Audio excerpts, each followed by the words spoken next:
So it's been an absolute delight working on this with Jackie, and we're kind of adapting a little bit as we go because it's a new thing that we've been putting together, but so far so good, touch wood. So we've got an hour and a half, so to begin with, I'm going to guide one of the practices on the course around cultivating joy and cheerfulness. And then I've got a PowerPoint to share, giving an overview of the course. And then Jackie's going to share one of the core practices from this course, and there'll be an opportunity for breakout rooms. In fact, we might go into breakout rooms at the end of the first practice as well, and then at the end we can have a time to share in the big group.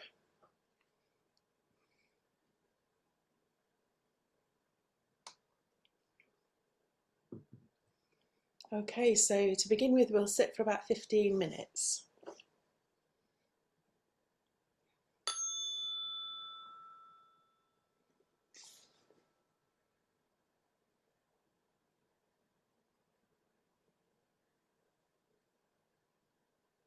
So we'll be placing the body in posture by dropping these words into the mind.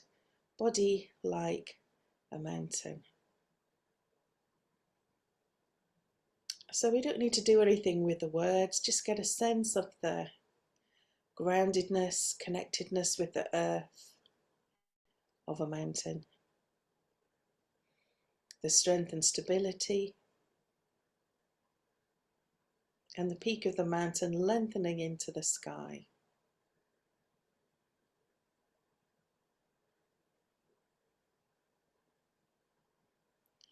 And our intention for this practice is to allow some questions to drop into the mind without any need to think about the question. Just allow our experience to unfold itself. No need to do anything. An intention to cultivate joy and cheerfulness.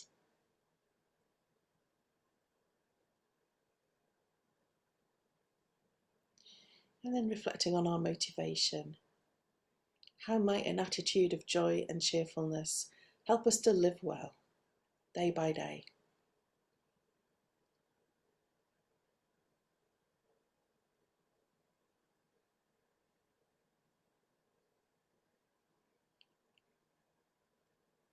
And as we sit here, body like a mountain, connecting with the sensations of breathing, breath like the wind.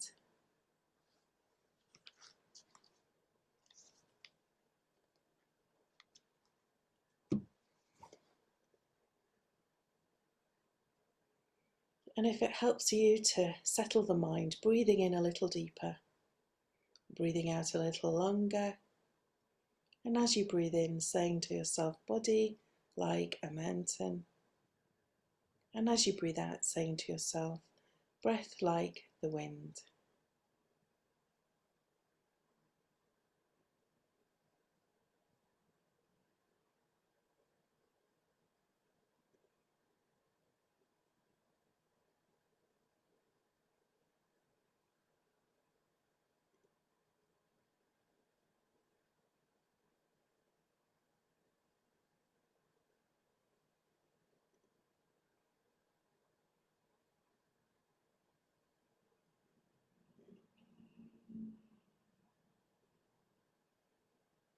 And as we do this, we might notice all kinds of thinking happening.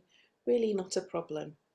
Let that be simply focusing on our breathing and regulating the breathing with the phrases body like a mountain as we breathe in, breath like the wind as we breathe out.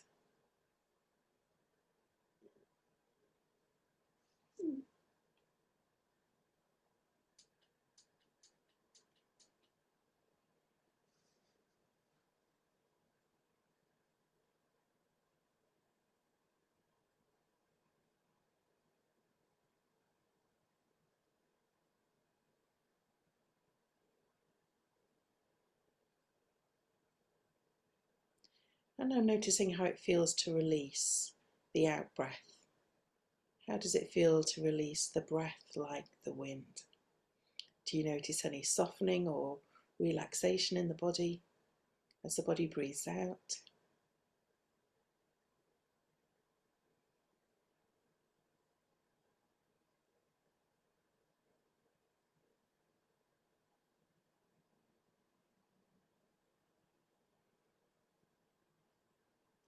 And just as the body releases the out breath, seeing if the mind can release involvement with thoughts, allowing thoughts to move through the mind just as clouds move through a wide, vast, open sky.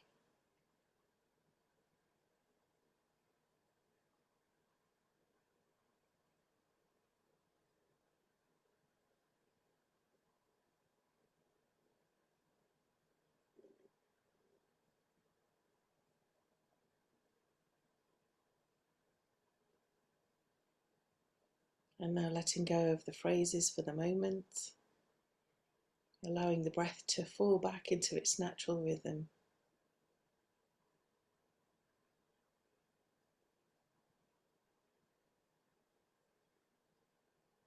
And as we sit, body like a mountain, becoming curious about physical sensations in the body.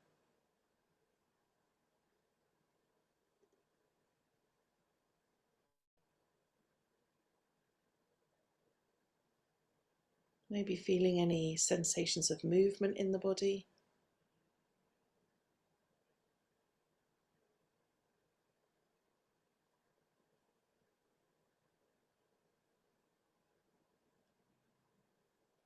Are there any sensations of stillness in the body?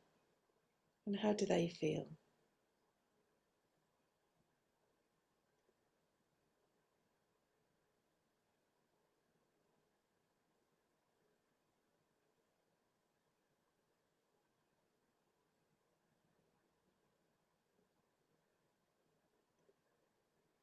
And then becoming curious about physical sensations in the region of the heart.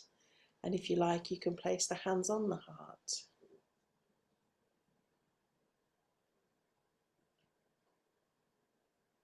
Feeling any sensations of warmth from the hands.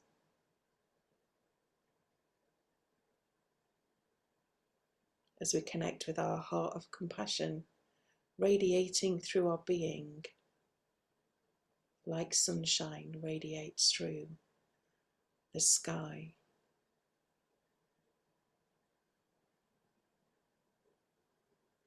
Radiating qualities of warmth and kindness.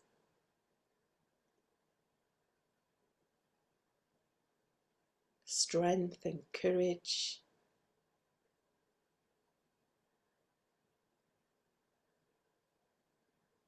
Wisdom and understanding.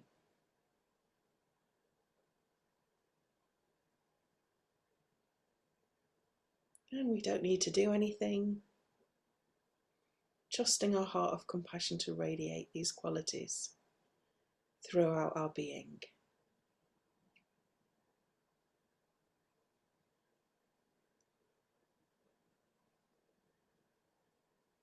And then if the hands are on the heart, allowing them to rest back down onto the lap if you would like to.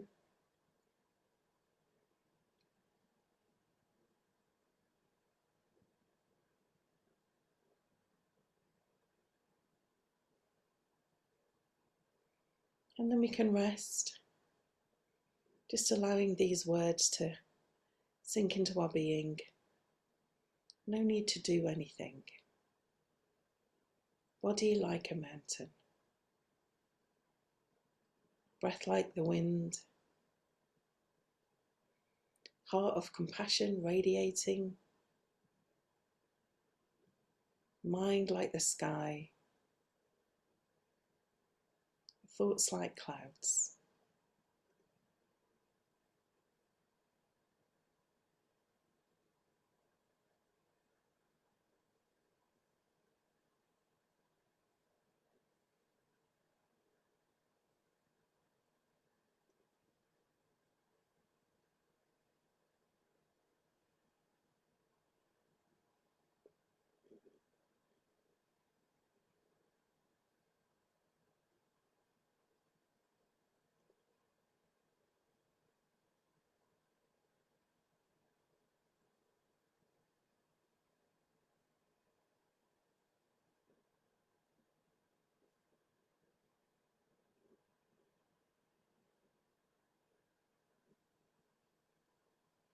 And after a while, we may notice that the mind has wandered, that we've become distracted, busy thinking about something.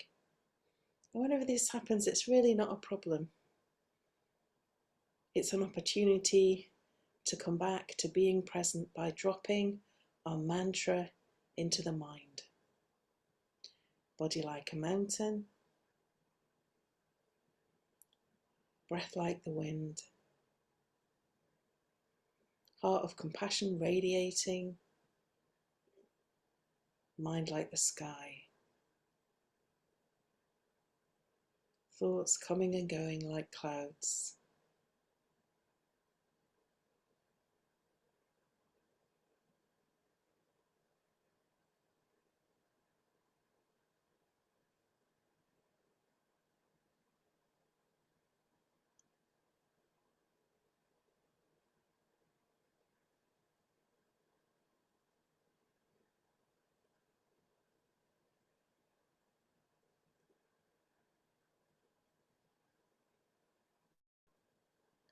So now we'll move into our reflection by dropping a question into the mind without any need to think about it, without any need to do anything, like dropping a pebble into a pool, simply observing the ripples, allowing any ripples, any responses to unfold themselves.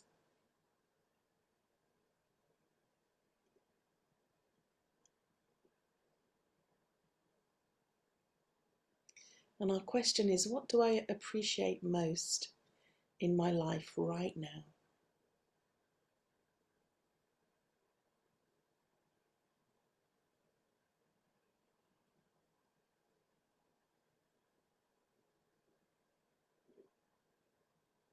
What do I appreciate most in my life right now?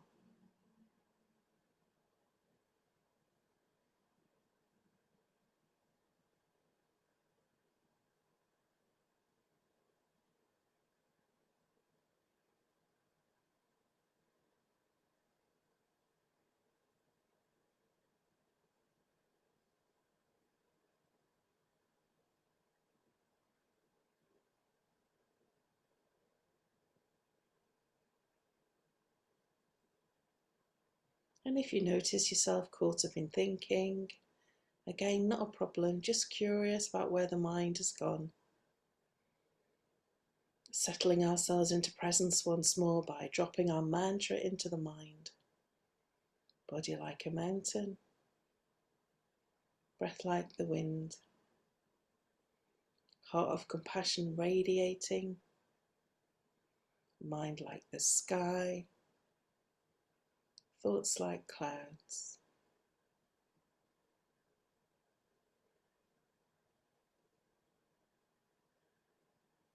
And then dropping our reflection question into the mind once more. This time really allowing it to sink into our being and to touch our hearts. What do I appreciate most in my life right now?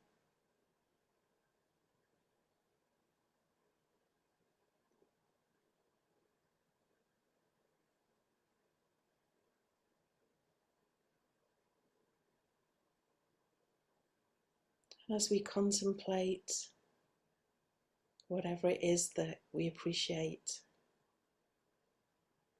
noticing how this feels in the body.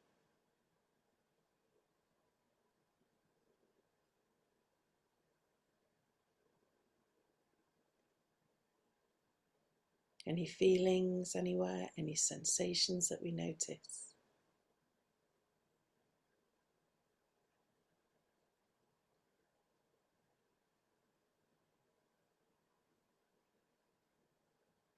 As we contemplate the thing in our lives that we appreciate the most.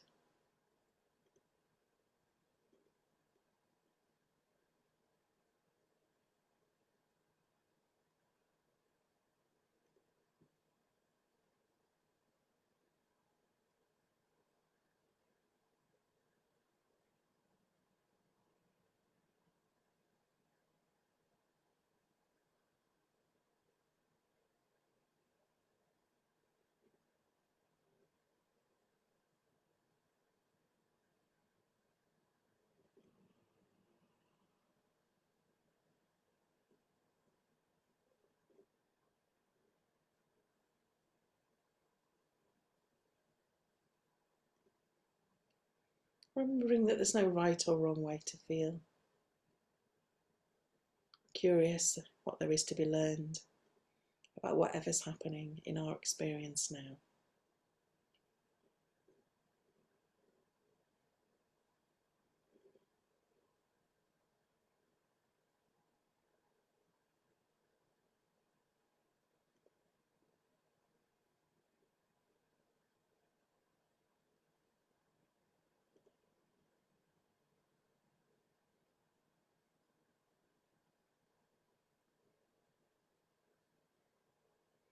And letting go of our contemplation, resting simply, nothing to do, nowhere to go, nothing to achieve.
Okay, so having a little bit of a stretch and a roll of the shoulders, and I will share my screen. Oh, no, that's not what I meant to do.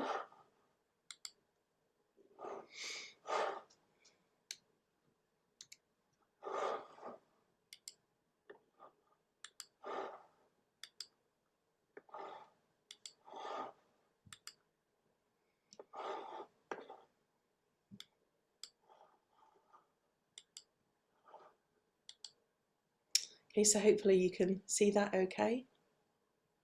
Yeah.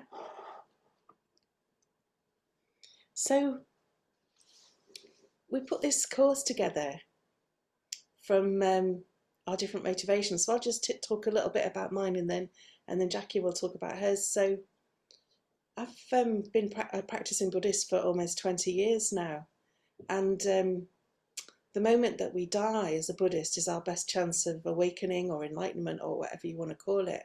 So much of the practice and reflection that I've done as part of my practice is around living well, so that I can die in a peaceful and purposeful way, and according to my beliefs, move into a good reincarnation next time. Although I have to say this one's pretty cool. I don't have many complaints about this one. And I have found that incredibly beneficial. And I notice around me that there's a lot of suffering around bereavement, obviously, and around dying. And I was interested in seeing whether there's anything that can be distilled from that wisdom that can be made accessible to everybody, so that, you know, we can all create the causes and conditions to live well, so that when the moment of death arises, you know, it's not so scary, it's not, there's not so much suffering around that. And also, can we help those around us to die well when their time comes, and to live well? Also, I had a particular interest in practicing for my own death with mutual support from a group of other people. And as part of this interest, I'm currently doing a master's degree in chaplaincy and pastoral care, and working part-time as a Buddhist chaplain in Hull Royal Infirmary. So that's kind of where I was coming from in cultivating this training. So Jackie, I'll hand over to you. Thanks, Heather. Okay, so over the years, my life, I've encountered death quite a few times. And I started questioning about death and the meaning of death and the meaning of life, really, when my first baby died, quite a long time ago now, but that sort of stuck with me. Um, and I think it, if I could take anything good out of that happening, it was a way of, because my grief was so immense, I noticed that by finding things in my life that were good rather than always focusing on what was bad, it really helped me to live my life and be positive about it.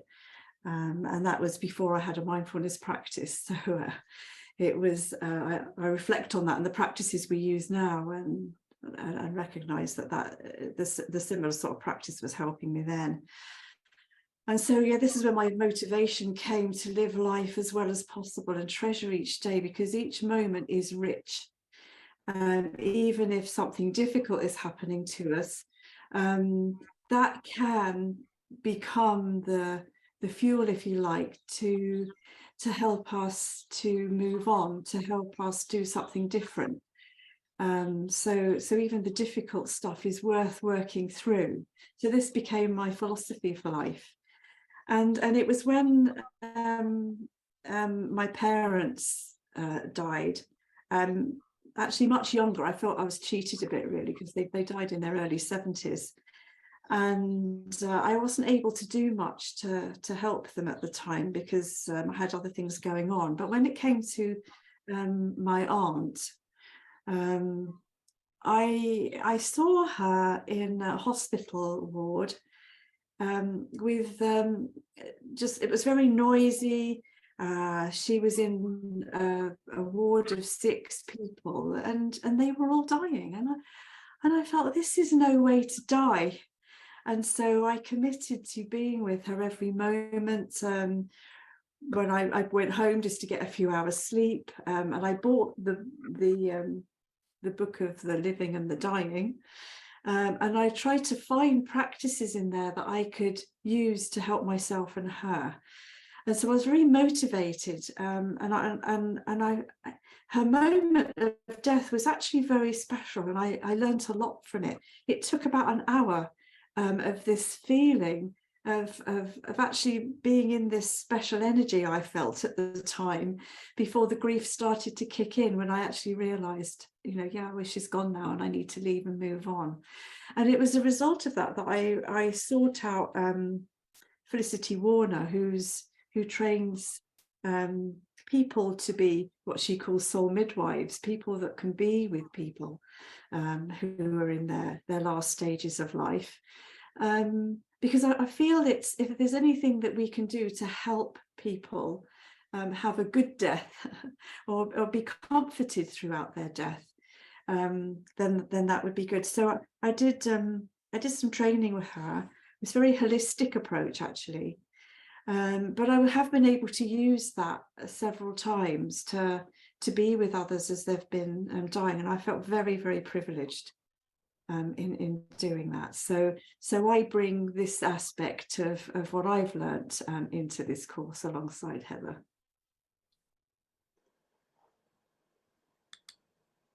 Thanks, Jackie. Thank you. Okay.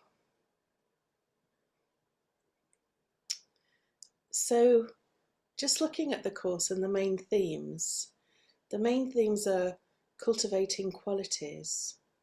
So stable presence and self-awareness, so that's mindfulness. So we use the body like a mountain practice in this course for that sense of kind of stable presence with this compassion radiating through. We also cultivate qualities of curiosity and cheerfulness. So the practice we've just done with the question, what do I appreciate most in my life right now, is a really great way of doing that. It's a great question to ask first thing in the morning. First thing then you wake up, what do I appreciate most in my life right now? And also cultivating qualities of compassion. So we do compassionate imagery practices like safe place and compassionate image, And Jackie, I wonder if you could talk about your um, experience of working with the Safe Place. Oh, yes, yes. It was my father-in-law. He wasn't my father-in-law at the time, but he would have been had he lived. Um, when I met him, he was diagnosed with asbestosis, and he was dying of a cancer of the lung. Even though he was in his 90s, he'd had quite a good life, and I was very inspired by him, by his bravery about facing the end of his life. And he'd lost his wife just a year previously, and missed her terribly because they'd been married for a very long time. So I used to go and spend time with him on my own, and he'd never practiced meditation or mindfulness or anything like that in his life, and yet he was quite a mindful man. So I thought he would accept, me talking about a practice for him that might help him. So I took him through the Safe Place practice, which comes from our compassion training. And sat with him and talked him through imagining a place where he felt happy, where he felt safe. And he always took himself back to a place in Tenerife that he'd been to very regularly with his wife. And then we brought in the fact that she might be sitting there on a bench and he could go and sit beside her. And I did this with him quite a few times, and he said he loved it, and it really helped him to the point that he was able to do it by himself when I wasn't with him. But in the last stages, I was with him for the last few days of his life, and even though he had his eyes closed and he really wasn't talking anymore, I held his hand and took him through that practice a few more times. And he squeezed my hand. So I took that as a sign that he was benefiting from doing this practice. Thanks, Jackie. Thank you. And so the other area that we do is we reflect a lot on life. So we reflect on our intention and motivation. So if I had a year to live, what would I do, and why would I do it? So often there's a lot of things that we do in life that maybe we think are important, and but if we had a year to live, would we really do them? If we had a year to live, what would we really do? And then halfway through the course, we switch that to if I had 6 months to live, because the course has got sessions that go over a year. We reflect on regret, because one of the biggest obstacles for people when they die are their regrets. And what some things are the things that we regret that we have done, and if we address these in good time, then we can make reparations or come to terms with the regrets about the things we have done. But the biggest regrets tend to be regrets about the things that we haven't done. So reflecting on that too, what are the things in my life that I haven't done that I really will regret if I don't do them? Well, we still have time to either come to terms with the fact that we're not going to do them or to actually do them. And Jackie's going to lead a practice shortly based on a Jack Cornfield quote, which is around this. Have we lived well? Have we loved well? And have we been able to let go? So we had a session early on in the week with our first group about moving from resentment to forgiveness. And I'll never forget a conversation with Rob Nairn. So many of you know Rob Nairn, and he was a founder of the Mindfulness Association, and kind of he was the main teacher for most of us that work as tutors in the Mindfulness Association. And I remember having a conversation with him saying that resentment was the biggest thing, really, biggest obstacle to dying peacefully. So that's really stuck with me. And I know my grandmother, before she died, she had dementia, and I really observed how there were things that she was kind of angry about from life that she'd really not come to terms with, that in those last months were on her mind while she was experiencing the dementia. And it was a really object lesson in, coming to terms with those kind of issues, our big resentments before we're unable to. And also we explore how we relate to pain, emotional pain, but also physical pain, because as we move towards death, as we move into those last years of our lives, chances are there will be more pain. So how are we able to come to learn now how to relate to pain skillfully, so that we have the tools that we need to move as gracefully and as dignified as we can through those last years of our lives. The other things that we do is reflect on death. So the different stages of death, regrets at the time of death, and making a plan for our own death. What often when people are dying, they haven't prepared for this, so they don't know what they want.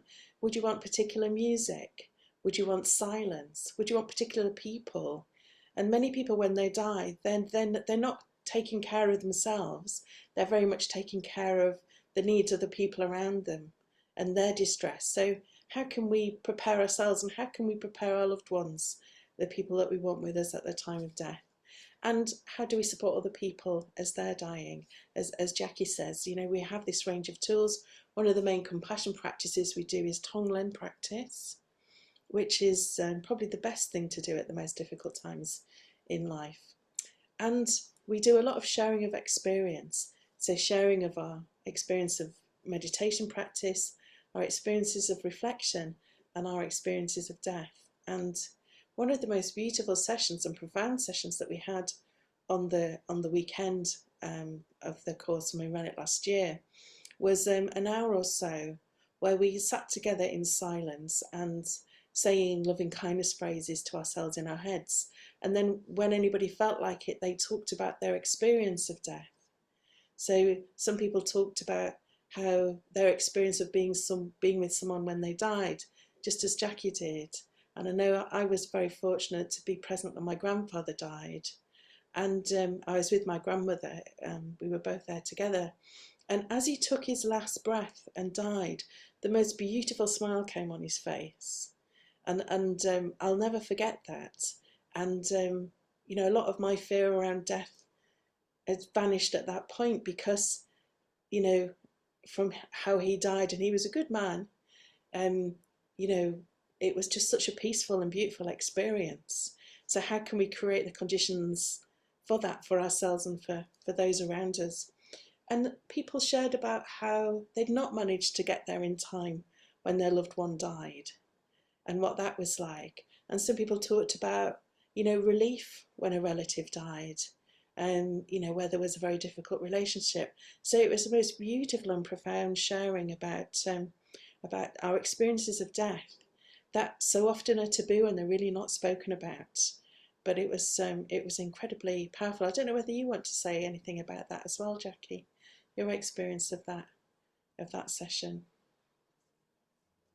Yes, it was very powerful. I think it was powerful and really touching, because we'd created such a safe space between everyone, and it's not something that we often talk about, and sometimes we feel alone with how we're feeling about difficult things, and so to have a space where we could actually find our voices for it and name it and talk about it, I think was quite cathartic for everyone there. Mm. Thanks, Jacky. So our experience so far, it was the group that came, they were quite mixed. So some had a history of serious illness, some were quite fearful of dying and came on the course for that reason. Some were in good health and were really curious about how to prepare for their own death and to live well. And some were clinicians working in the field, so working in hospices, for example. And the course was very well received, and as Jacky just said, the sharing was really open, deep and profound. And here's some of the feedback. So I'll just leave you a few minutes to read through that feedback. I don't need to, well, I will say it out just in case anyone, because the contrast of the white on the blue might not suit everybody. So the teachings on regret, stages of death, and the practices, particularly safe space, were very beneficial. The balanced approach to a difficult subject. Time to reflect and share on the topic of dying, as well as living well in a safe space. Being able to share and listen openly about death, found this very grounding and normalizing. It's a very rare opportunity. Everything, the variety of practices and the sharing, particularly valued inputs on the process of dying and living without regrets, and the emphasis on compassion.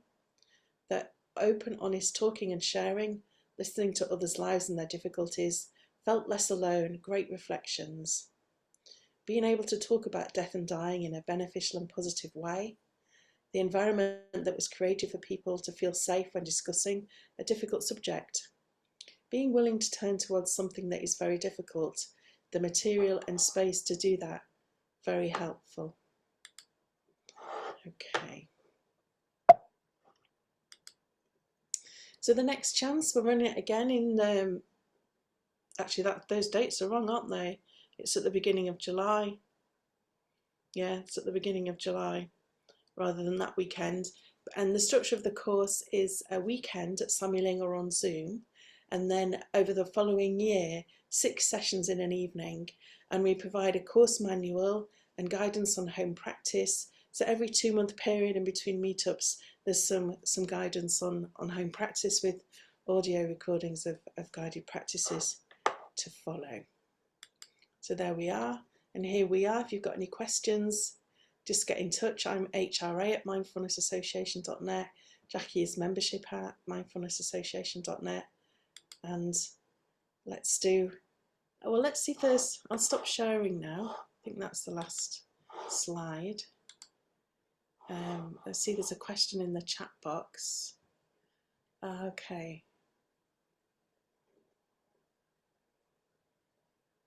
So I think there are some issues with the main link still that are mentioned in the chat box. But Maria on MAHQ has been sorting that out. So just email info@mindfulnessassociation.net, email Maria, and she should be able to help you.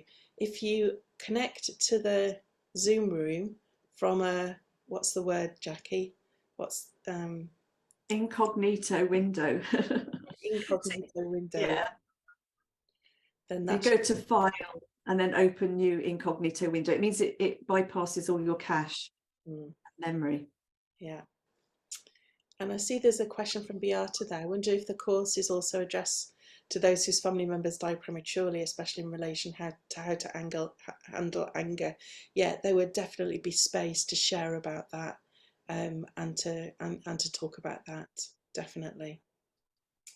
Okay, so I'll just put some information into the chat box about the course. Yeah, they're the dates, the 7th to the 9th of July. And the link there is to the courses are there. And again, a reminder that if you would like to donate to the Everyone Project charity, that would be absolutely wonderful.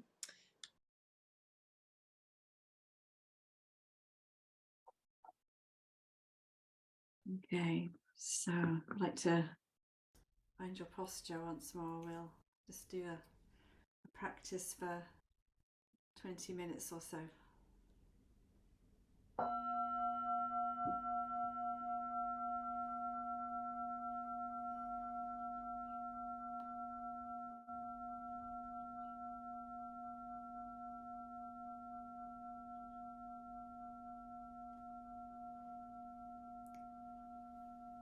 So I invite you to take a few deep breaths, and as you're releasing the breath, getting a sense of your body connecting to the ground beneath you.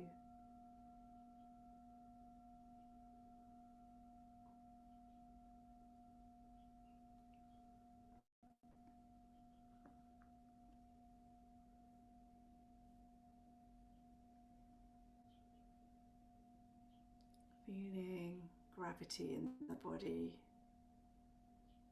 and those points of contact, noticing how the ground is supporting the body, and maybe reflecting on how we're part of this vast earth beneath us.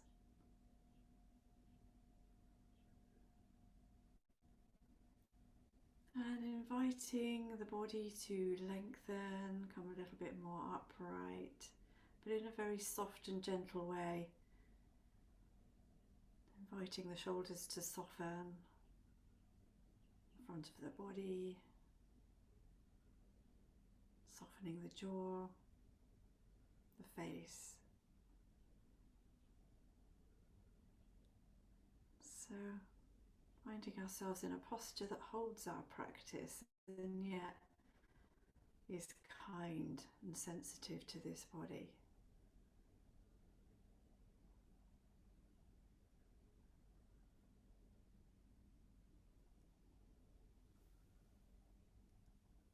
Our intention for this practice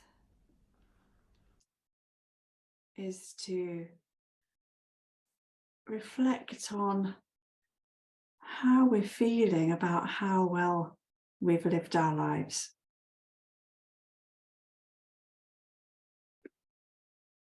And let's bring to mind our motivation as to why this might be beneficial. We might want to reflect on your motivation for being curious about this session.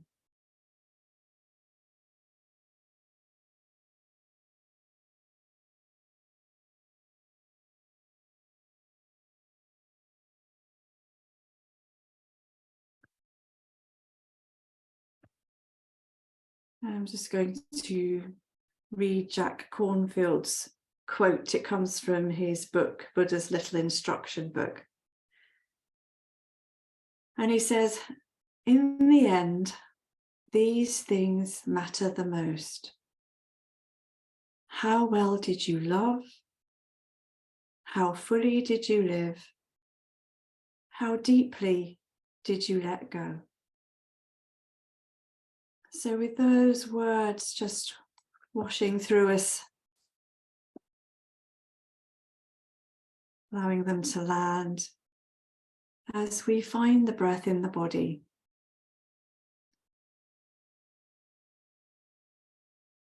Recognizing that this body has been breathing itself 24/7 since the moment you were born,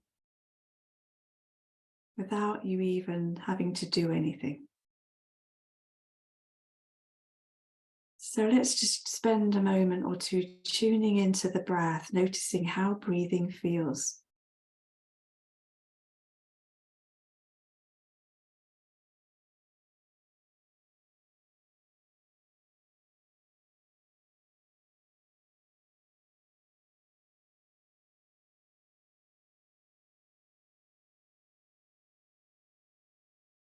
Noticing the sensations of breathing. Noticing how breathing moves the body. Rising, falling, like waves of the sea.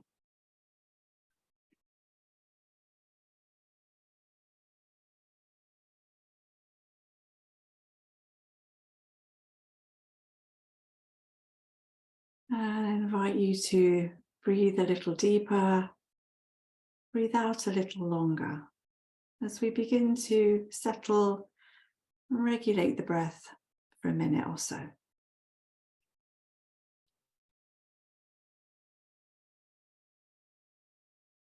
So you might like to use counting or phrases to do this, breathing in for 3 or 4, out for 3 or 4.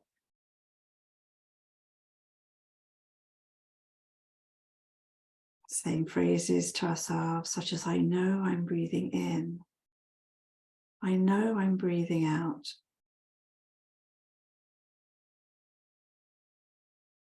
And if we notice the mind is a little active,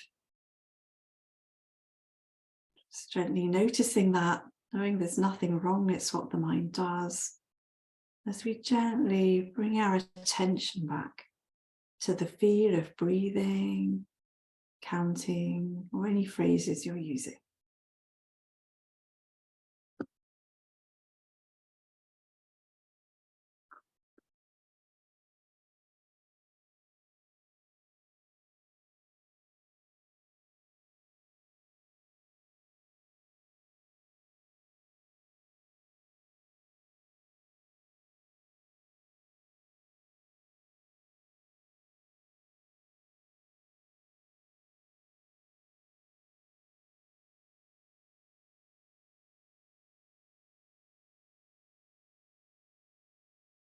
So gently breathing the body. How does it feel to breathe the body?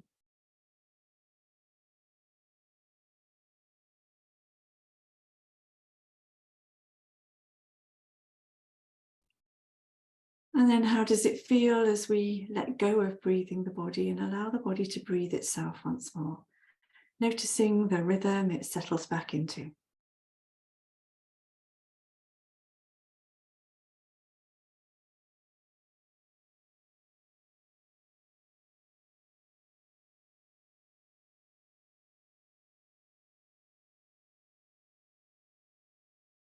And I invite you to open with curiosity to the sensations across this whole body.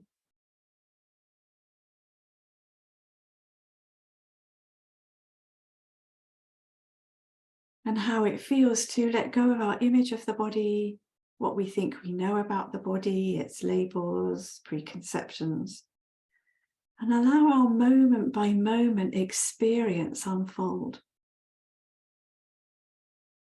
As we become aware of the richness and complexity of the sensations as each moment passes.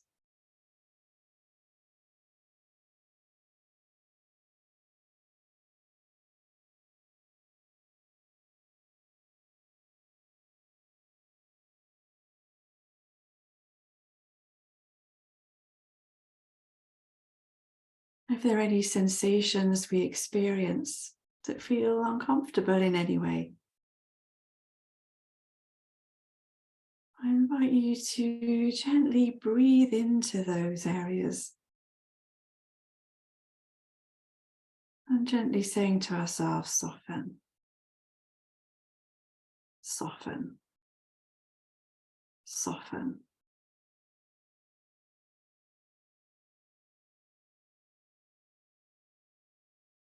And if it's comfortable for you, placing a hand on the heart in recognition that it's not always easy being in this body.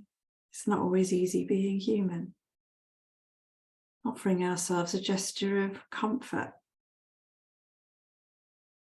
that how we've evolved isn't our fault. As we gently say to ourselves, soothe, soothe, soothe. Just becoming aware of how that feels to breathe in and out of any tightness, any little niggles around the body.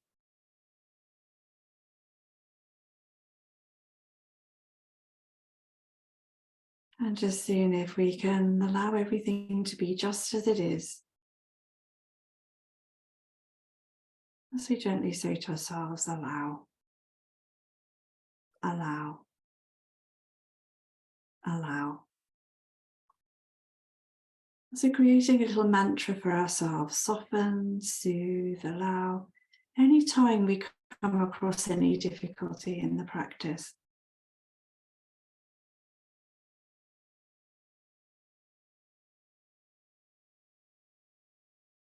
So bringing our awareness now to the feel of this whole body as it's supported here by the ground, surrounded by infinite space.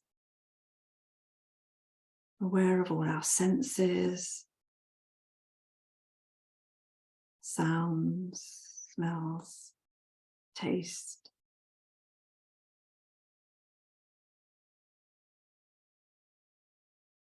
A sense of the eyes, light coming through the eyelids, or noticing what you can see if your eyes are slightly open.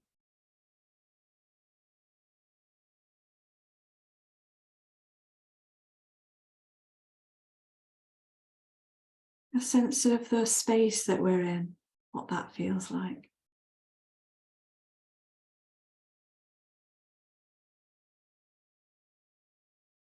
And aware of the sense of the skin surrounding the body as it meets space.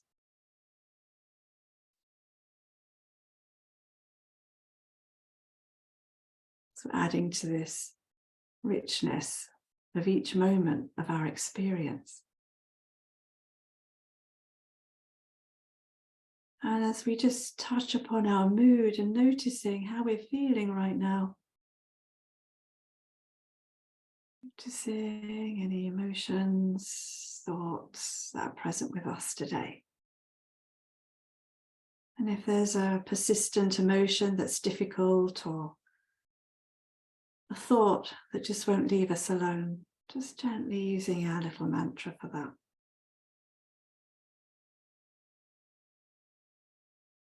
Hand on the heart or a hand on top of the other, just offering ourselves a gesture of softening into any tightness or difficulty. As we breathe into it and say softening.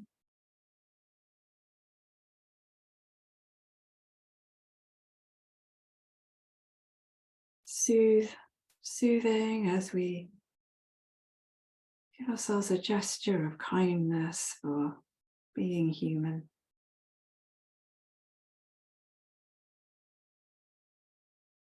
And allowing everything to be just as it is. Soften, soothe, allow. Curious about our experience.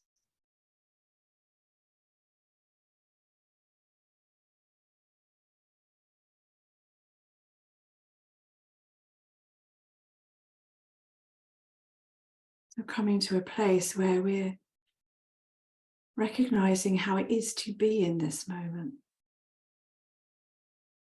The feel of the body, sense of how we are, or our senses.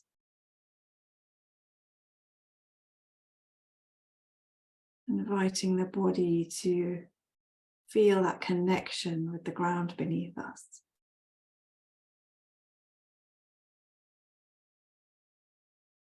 Noticing that contact points as the body meets the ground.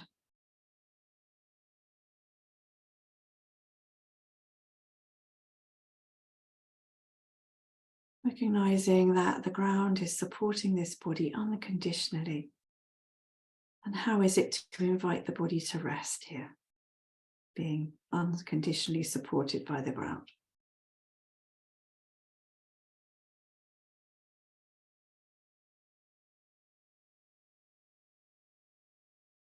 And inviting the mind to come to rest in the body. A sense of nothing to do, just allowing ourselves to be for a while.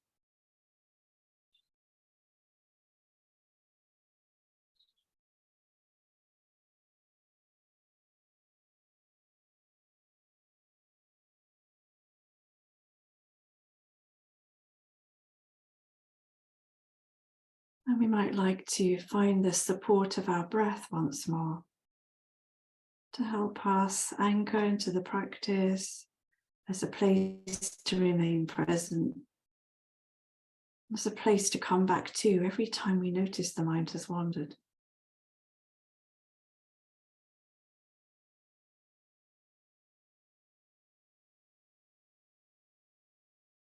Finding those sensations of the breath that you find the most easy to connect with. Might be the movement of the breath,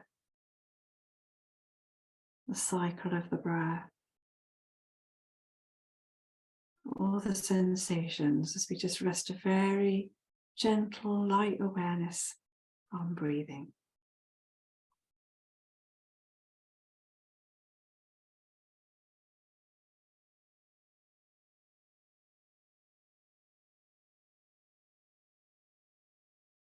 And if at any time during the practice we notice a difficult feeling, a difficult thought,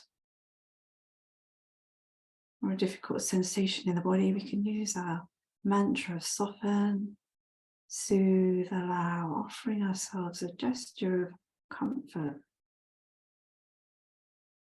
See if we can allow our experience to be just as it is.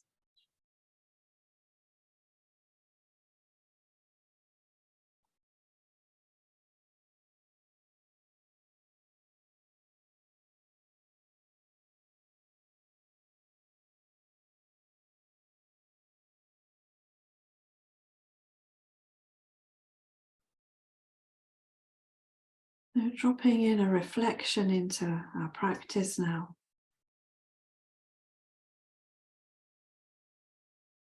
Just allowing the words to drop into your mind, allowing them to just wash through you.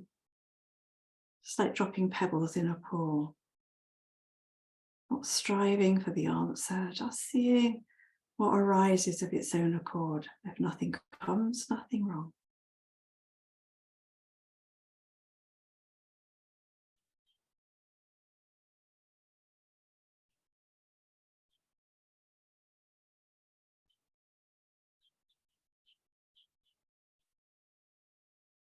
So maybe asking yourself, how well did I love?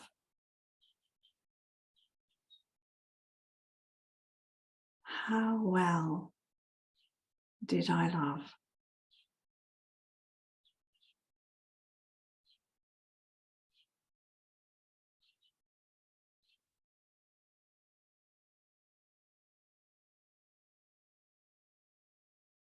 Just allowing those words to just drop in.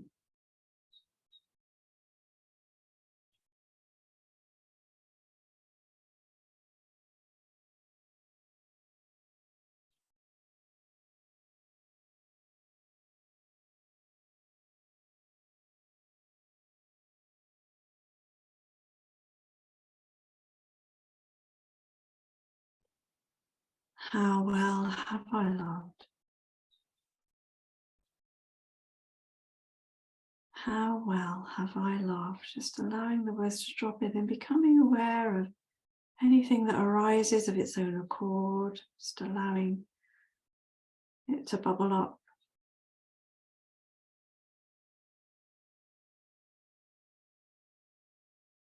We need to use our mantra of soften, soothe, allow, the hand on the heart.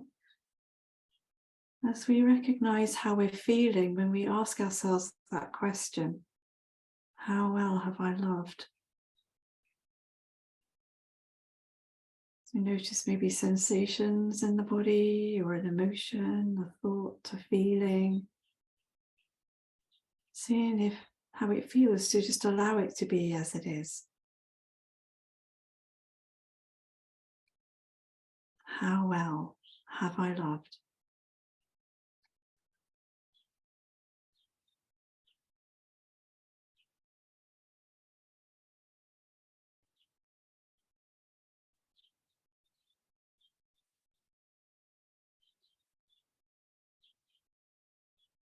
And then dropping a few more words into the mind as we ask ourselves, how fully have I lived?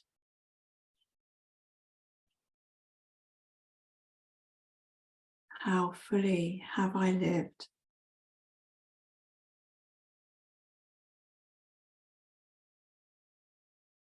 Noticing how that feels as we drop the words in.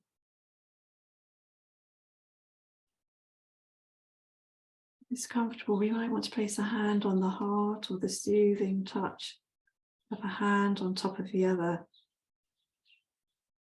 Feeling the warmth from the hands, connecting with ourselves as we ask us these questions and allow the words to just drop through us like pebbles in a pool. How fully have I lived?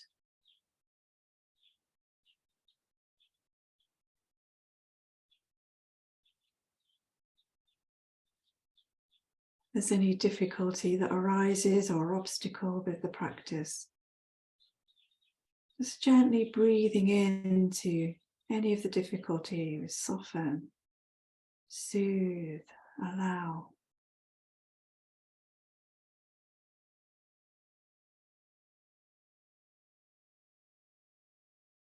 How fully have I lived?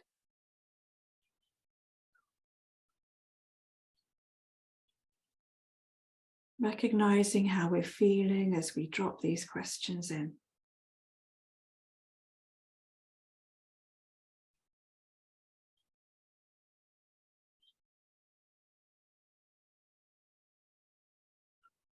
And how deeply have I let go? How deeply have I let go?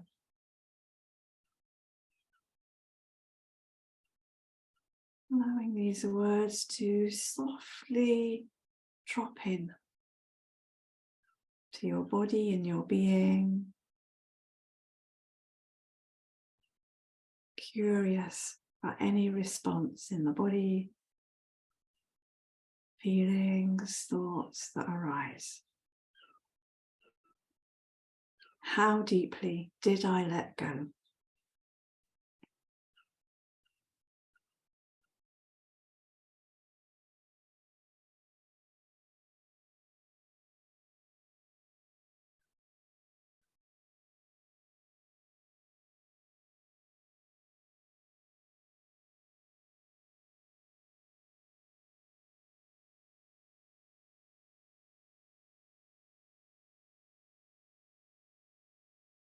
Just bringing an awareness to how we're feeling right now, knowing there's no right or wrong way to feel.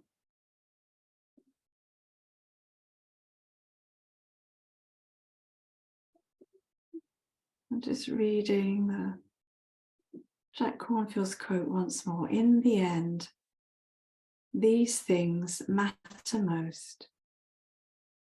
How well did you love? How fully did you live? How deeply did you let go?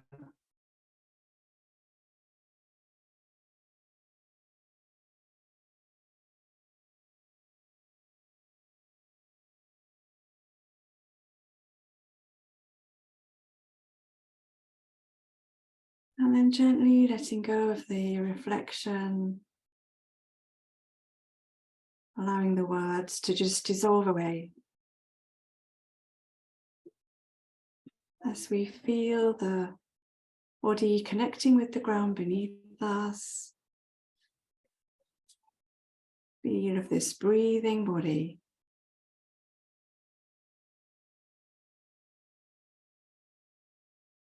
Not trying to do anything at all. Allowing ourselves to be and just rest.